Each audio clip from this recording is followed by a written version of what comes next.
is not rooted in the bedrock of love and devotion. The senses are the only prop. A vague thrill of the senses on which he stands and moves is the only flickering of his feeble existence. He often feels an irresistible vacuum that sucks him in. He has nothing to possess him, to enchant him, to engage him, to immerse him. The heart is ever hungry. Such was I, a motherless boy at life's beginning. I had a hardened heart that could only palpitate with the promptings of the senses. I still remember the feverish zeal, the burning fumes rising out of my heated nerves with which I sacrificed myself at the altar of the senses from very boyhood. My smoldering self could scarcely dream it was no joy. Burning is no pleasure. Death can never be life. Thus I grew and the passions goaded me on. A passionate nature is always keen to penetrate the depths of others' minds. I imbibed all too dissecting a temperament and analyzed things to their very root. I had a sensuous hunger to drink life to the less, to see through the mysterious veil of nature, which I could not penetrate. Pathos, an undefined hankering, a burning of the brains haunted me throughout. I had fervor to know, to melt the mysterious block of hard nature with its wonders of the sky and earth, to rend to shreds the ignorance of man. Radical in the extreme, I was an atheist. Reason could only to dictate duties to me, so duties had I none. Like a saw in the carpenter's hand or the cruel knife of the dissector, my mind would tear everything to shreds. Moral dogmas were shop-worn imbecility to me, obedience a necessary evil, faith a blindness, and regard an inferiority complex. I disowned all traditions to be bosh and nonsense, and thus I created a vacuous hollow future for me with nothing but a lazy-fanged ego that could but gnaw at its own self, draw in and quench. A hypocritical well, smooth and glossy, covered me all around, and often the squall of a sensuous urge or the whirlblast of a seething passion would leave me in the miry tedium of a dullness where the heart, parched up and scorched, would weirdly scream in the wilderness of a sterile repentance.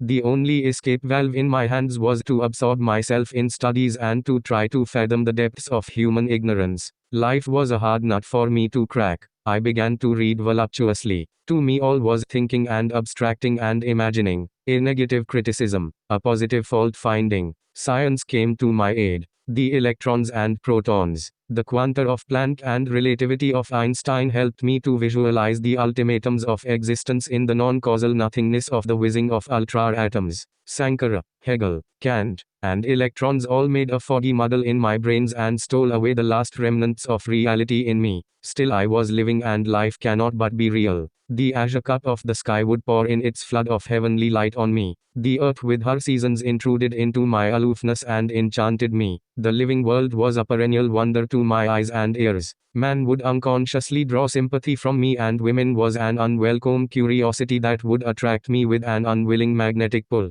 But a profanity in me would always dissect and debase and pollute the beauties of nature. My passions distorted my normal relations with the surroundings in spite of me, and my mutilated, exhausted self would mourn in painful remorse and cry out, "Where am I? Is this my real self?" But what my self is, I could not find out. The vaults of a hollow existence could but echo repentance. I came to the full bloom of youth, yet life was yawning nothingness to me, an incoherent whim-wham of freakful chaos. Ideas were all barren. I was in utter need of something to soothe me. I saw Rabindranath, Gandhi, Swami Dayanand and Thakur and many others. I longed for Sri Ramakrishna and Vivekanand. They were dead and gone. I heard of Sri Aurobindo. He attracted me. I was then a professor of physics at Hooghly College and arranged to see him at Pondicherry during the summer. But events suddenly took a new unexpected course. The random reading of a few pages from a Bengali monthly invited my attention. I was a conversation. I resolved to see the man first who could talk so prophetically. He was at Pabnar in a village. The day came. I met him. It was a summer dawn. The Padma was flowing on a vast glassy sheet. The sandy banks were pious white. Cattle were going to the fields, and a wild breeze gave a soothing touch of the corn in. I landed down the ferry on the bank and wended my way with a throbbing heart. Darkness of night was melting away. There was a sense of the familiar all around. I and my friend reached a cluster of cottages in a hamlet. A sudden sound of wooden slippers, then a familiar touch, a loving arm round my neck. A sweet low unhesitating voice. I got the touch of whom I knew not then, but a positive touch of a long separated acquaintance. My mind became disinclined to take exception to such a queer shock of sweet familiarity. My memory can never fail. I still remember the first silent touch of intimacy, the soaring eyes, and the easy sympathy, the glow of his smile, the unique harmony and freedom in everything he did. The evening drew near. Underneath a tree was a bamboo scaffold. He was sitting there. The sun was setting. A shower of mellow light fell on his beaming face. He asked with a smile, "Brother, don't you ever like to bow down your head?" I retorted, "Us. Why should I bow down before a man?" He smiled. He lay down on my lap and said in a low tone, "I have a pain, a blank here at the region of my heart. Why? From after the cinchona injection I had to take during a fever." I said, "Why? Your adherents say, you are the Lord, the Redeemer of the world teacher, and you require injections and you can't cure yourself. How can that be?" His face beamed. He took the challenge so easily and in a way peculiarly his own, pointing out with his finger the acacia tree before him. He said, "Don't you see the tree before you? Just so. Behold, it has a scar on it, but it grows and grows upward with the scar on its bosom." It could strictly be no answer to my question, but it was, for somehow I could understand, feel, realize dimly, vaguely but surely that if there be any Lord, he is intimate with all the sorrow and griefs of the world, which are as painful scars on his bosom, and he ever goes on and on with them. He grew interesting to me. We talked on and on. The shades of night fell on. We could only feel each other. I felt like one returning home to the precious silence of his loving guide and friend. I talked of science, of atoms, of electrons, of radium, of X-rays, of quanta, of the living and the non-living, of heaven and earth and of what not. On the breezy summer night under the star-glittered canopy of the sky, the Padma was lashing her waves on her bank. I poured out my brains. I could not but do so. I found in him a loving responding receptacle of all the questionings and absurdities in me, like one meeting his asked for after a long separation. I had all my valves open. My brakes were off. I laughed with him, kept silent for long with his head on my lap, both gazing at the same stars in the same sky, ringed with talks on all topics, and there was an overwhelming response from him, sympathetic retorts, unique suggestions, and queries. I wondered how one who, as I knew, was not initiated into academic culture could understand so profoundly and respond with such intelligent keenness. His utterances were so homely, so intelligent, so delicate, so nice, so living, so enlightening, so very accordant with the latest discoveries of science and suggestive of newer avenues of thought and work, yet so nakedly simple. I doubted and asked, "How can you talk of these things, of electrons, of quanta? Surely you have read of these things?" He answered, "No. From my childhood I sometimes see the universe all melting into a glow of ineffable light particles, and the light condenses and condenses into the material objects surrounding me." His utterances burst out like eruptions, volcanic but sweet. They were rough-hewn expressions of sensations, so immediate, so real, and so absorbing. I vaguely apprehended he can see the sciences, he can perceive the ultra-atoms. The next day I felt him with reluctance. My pretensions of knowledge got a rude shock from him who has no university education and cannot even speak in English. I again met him soon at Calcutta and kept his company for months. His vivid description of the ultimate of physical nature did not only tally with present-day science but suggested new lines of research which were so brilliantly original and prolific to me and to most of my scientist friends that I soon gave up the work I began with Prof. C.V. Raman at the Palette Laboratories, Calcutta University, and joined him in his cottage home. The words of Max Planck ring in my ears: "Scientists will arise who will have much keener perception than the scientists of today. What we need to develop are the perceptive faculties themselves. The development of the powers of perception is one of the main tasks have to meet." That seems to be Einstein's idea, and that idea I saw realized in him, in his queer visions. But above all I found in him a lover, a friend, a guide, redeemers of an atheist like me. On this my friends gave up all hopes of me and had grave suspicions about my sanity. Days and years rolled on in his company as if in a sweet but active dream. I soon gathered his past life from him, his mother, his villagers, his relations and adherents. My pen cannot do the least justice to his life so varied and eventful. Born in 1888, from his very childhood he was the favorite and wonder of all.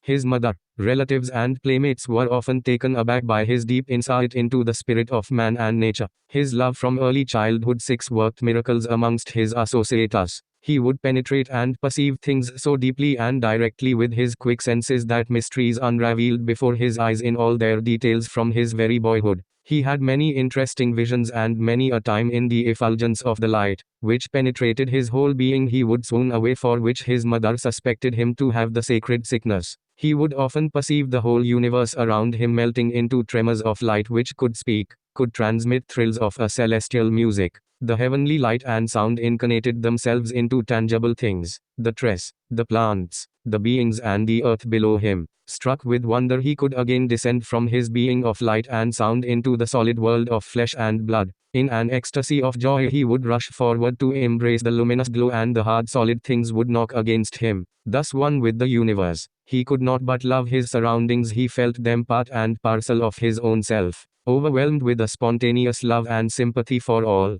his youth swelled in dance and music on the banks of the Padma, captivating all by his emotions and fervent zeal. None could resist his supreme charm. During these days of dance and music he would become unconscious of his body. His system gave no response to any stimulus. His heart stopped its beatings, sometimes for hours together, and his flushing face became radiant with a heavenly glow when brilliant sayings came out of his lips, to the utter wonder and astonishment of all. People would flock in numbers. Everyone felt the shock of his sayings, and the sweet melody of his voice, trembling with holy messages, would reverberate in one's heart long after one left his company. During these periods of trance he would speak sometimes in a sweet commanding voice peculiarly his own. Frequent repetitions of such states and the extraordinary sayings on the being and becoming of humanity at large and the universe, especially attracted people from all parts of the country. Only for 71 days during these holy trances could his saying be recorded. Still he was all human, a simple son deeply devoted to Seven, his mother.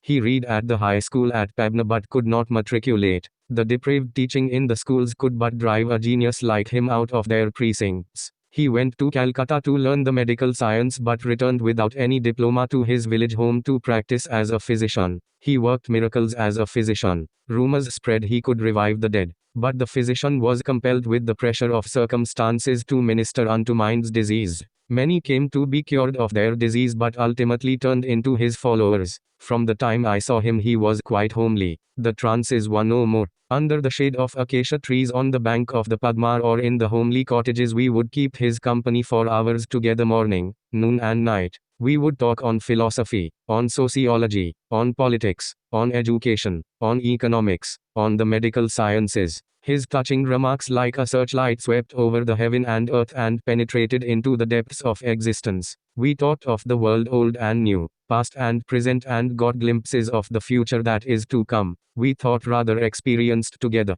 The first touch of faith and regard wields a magic wand and opens the secrets of life, new vistas of necessities, new appreciation and fresh activities. And the resultant of all this is character. His adherents were unknowingly forming their characters and crystallized round the central figure, their Thakur, or the Lord as they called him. The days and years were merry-go-rounds of new thinking, new adjustment and intimate living, a digging to the foundations of being, and gave us aids of higher light. The subtler depths of humanity stirred into new inventions to fulfill it. It was no call of hatred or hunger, it was a naked call of love for Thakur, a living tremendously dynamic like that of the Padma flowing before us. We grew in number. Many came to catch a glimpse of the unique state of trance of our young Thakur. Rumors spread far and wide. Seekers after truth poured in numbers. Scientists, philosophers, educationists, reformers, the poor and the rich, young and old flowed into his village homestead and were impressed with the manifold genius of this queer personality. The village homestead of the young physician soon turned into a colony of friends and followers. Many of us, his disciples, settled here permanently. Slowly life grew in this secluded hamlet.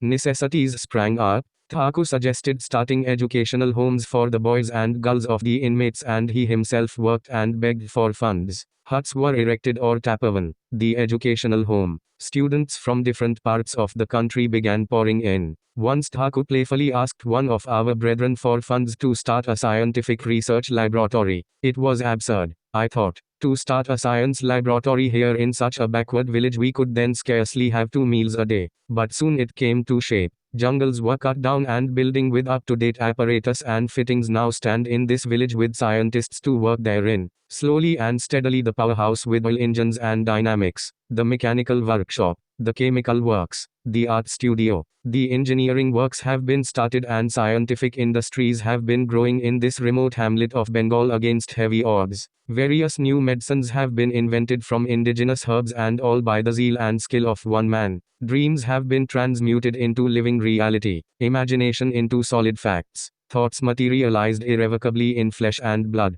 What was once a dreary corner of a primitive village has turned into a busy beehive of complex modern activities. The colony now rings with life and thought and culture, a coordinated educational, economic, social and industrial activity in harmony with the essential needs and spiritual hankering of humanity at large, a sure testimony to the constructive genius of the organizer who is mingled with the origin and details of every work in every department here in the most homely fashion. Every child, every boy, every girl, every individual here, young or old, male or female, is in intimate touch of Thakur. He knows of their confessions, their wants, their hankerings, and molds them accordingly towards a superior becoming, each in his original way. Thus he has created the seeds of various institutions that go in to build up an ideal nation springing out of the necessities of his country's life. The loving Thakur I saw a decade back has become the founder of Satsang with branches in Bengal, Burma, Bihar and Assam, and with thousands of followers under the banner of his faith. Yet he is the self-same humble and homely gentleman, still with the naked simplicity of a Bengali villager, a devoted son to his beloved mother, a loving husband, a dutiful father, an affectionate brother, and a perfect friend and guide to all. Visitors pour in every day in numbers, Indians and Europeans, to see him and his peaceful, silent, active home. With no funds he began and still aspires to develop and spread newer and newer activities for the being and becoming of humanity at large. He is the slogan of love, life and service. When the late Deshbandhu C.R. thus approached him at Calcutta a few years before his sudden demise and accepted him as his spiritual guide, Thakur said, "I know of no other politics. If service to the necessities of man is politics, then I am politician to my backbone. I understand love. I can appreciate what service is. I love life, not death." He can repair men like motor cars in the hands of an expert engineer, and the nervous, debilitated and imbecile bloom in health and vigor if they have the sincerity to keep his company for some times. With a few strokes of his chisel he can create life and energy in a block of lifeless mass. The hopeless beam with hope, the weak quiver with thrills of energy unfelt before, and the depressed become inspired with his slogan of love, life and lift. His life drama is played not in the stirring fields of politics, not in the superficies of the masses, nor on the platform. He works smilingly in the depths of the human soul with his invulnerable love, service and activity, and can rouse the dreams of a Caesar in the heart of a Bengali and the inspiration of a Joan of Arc in the soft flickerings of a Bengali illiterate woman's heart. Thakur says, "The earth is full of agonies of the civilized. Can't you hear the clang of the weapons of love and service, India's birthright of becoming? My war is a war of services against the foes common to all the poor and the rich, the East and West. Have you not nerves and the pluck to attack the citadels of ignorance and prejudice, the hosts visible and invisible that brings in disease, disaster, sufferings and death?" He has a full and definite program for individuals and nations, for all those who aspire for freedom yet unrealized in its truest sense by man. I see every day or the last 12 years the poor and uncultured find in him their food and hope and prop. The Hindus come and accept him as the living ideal of Aryan culture. The Mohammedans follow Muhammad more truly when they feel the touch of our Thakur's living regard for their prophet. The Christians cannot but love him as they feel their Jesus more deeply in his company. A Christian missionary from Australia once came and said, "If our Christ would have come at this hour, he would surely, under the exigencies of the modern times, serve humanity exactly in the way your Thakur has been doing here. If world progress, as Rector Humninder of Sweden says, waits for religious unity. Thakur is giving his little pushes and responses to the cries of the world from this remote corner of Bengal. From the seed, though an experimental seed only, he has been growing in one of the most weedy corners of Bengal against the queer oppressions of a peculiarly hostile environment. Visitors call him a Lenin with no massacre and hatred. Others call him a non-violent Mussolini advancing to a balanced and organized social order for national rebirth. A magistrate from a local district says his philosophy to be a queer harmony of Bergson and Yukon. Some say he is a Pythagoras in his visions. Others see in him Socrates with his characteristics powers of conversation. Some compare him with Swedenborg, the prince of mystics. Others see in him a irrelevant socio-religious Hitler with no dream of bloodshed. World tourists consider his ashram to be the very finest example of self-improvement and self-control seen in any part of the world, yet many of his relatives, villagers and countrymen out of ignoble jealousy call an impostor and his mission to be a materialistic jugglery of religion for profiteering to deceive and misguide the ignorant and the young. But to us he is ever the simple loving Thakur, a Bengali to the core entwined with tiny sorrows and happiness of our life. We can only repent. We cannot do the least justice to materialize the innumerable suggestions we receive from him and can't repay the least bit of the love and life he showers on us. Practical in the extreme, he has a dreamy distance in his sucking lustrous eyes and a heavenly smile in his lips that none can fathom. He writes nothing but letters in his life. He has occasionally given answers to questions asked by people from different parts of India and abroad. He can convince in a minute. His utterances, as they are always intensely persona, to remove the burdens of the heart or to solve problems, have almost all evaporated. Only a few have been recorded and have gone through the press. He cannot speak in any language but his own. A few months back during the last winter I asked of him some sayings in English for the English-knowing people. Some of his latest utterances in Bengali were recorded and have recently been published. I thought if such utterances were in English they might be of interest to a greater number of people. I cannot now fully understand how I could at all request him to say something in English, knowing full well for the last decade he does not know the language. Thakur only smiled and said absurd. A few days passed by. One evening he called and asked me to write down. I was taken aback. Suddenly he began to dictate, in English. My pen trembled as it wrote. For days together he called me off and on and gave out his utterances. There were many of us present during the time. Visitors would sometimes 12 intervene and go away. The workers of our satsang would come in gushes and I could not in a hurry find time to write them down. As Thakur himself says, the sayings rise in his mind all on a sudden, quite unawares, like shoals of fish in the sea or lumps of cloud in the sky, and as suddenly they disappear. I used to talk with him on different topics and asked him questions. I began to attend him most of the time. He kept awake during the day and night as I could scarcely know when Thakur would call me. The utterances were a shock of wonder to me. Never did I hear him speak out a full sentence in English for the last 12 years or more I have been living with him. These were walking trances, as some would say. He would most of the time lie down in bed and talk with us. There is not a single utterance in the collection from the very first to the last, in his ideas on religion, spiritualism,